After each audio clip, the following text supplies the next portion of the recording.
It's a loneliness epidemic. You hear that again and again. But what can be done? What can be done to find community in the age of technology? We welcome back Hunt Ethridge to help us analyze. Hunt, welcome back to Open Source. Hello, sir. It's good to be back. Thank you for having me. Well, look, speaking of loneliness epidemic, you're making my loneliness go away by coming back on my show. Do you appreciate that? But no, but this is actually your lane with connecting to other human beings, and obviously we're friends in real life. But you're such a good analyst for some of these things. Let's start at the beginning. Why do they call it a loneliness epidemic? Well, right now they're calling it a loneliness epidemic because there has been a lot of science recently that has shown that loneliness and the surrounding mental conditions around it, depression, anxiety, things like that, can take off more years of your life than actual smoking. Got the study right here. And it's really become a health crisis. It is no longer something that is just talked about or whispered, or yeah, some people have loneliness issues. It is now becoming much more pronounced across multiple different demographics and is really impacting a society's mental health. Well, look, I appreciate the research. You've got receipts, highlighted receipts.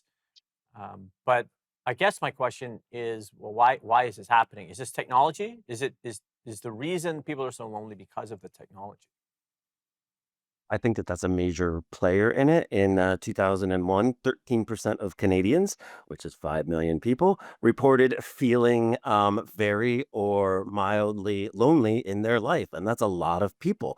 So, one of it, yes, is the technology, which we can get into. It is withdrawn us a bit from the face to face connections that we normally do and dulled a lot of those muscles, which are skills that people have.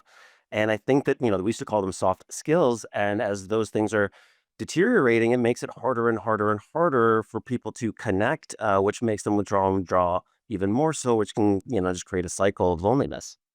It's a really interesting conversation. Um, I talk to people every day on Threads, for example, right? So like, and I'm pretty popular there. I just hit 6 million views in the last 90 days. There's Oh days I'll boy. interact with hundreds of people, thousands of people, and Yep. yet I come and I shoot this show once every 2 weeks, and I get to talk to Jeff and Natalie and Brian in person, and just spend some quality time with humans. And it feels so different to talk to 5 people, 6 people in person than sometimes 500 people over the internet.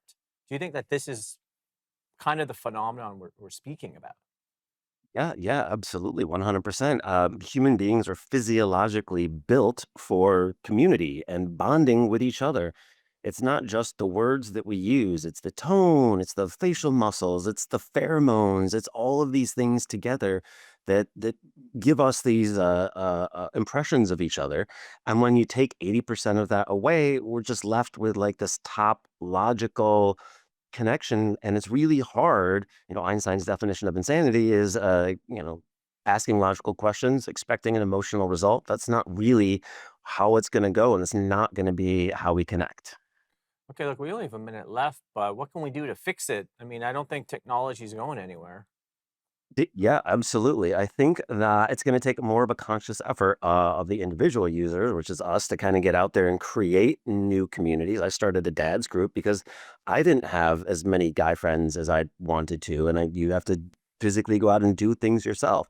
However, humans and individuals aren't really great at doing that individually, so we're going to need something more collective. And there's some studies and work going on in schools to bring interpersonal interactions into being taught and teach us how better to interact with each other, teach us how we can better serve each other in a community.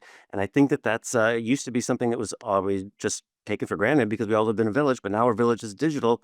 So we really got to figure out how we can get more face to face time with our other human beings. See, this is why I keep bringing you back.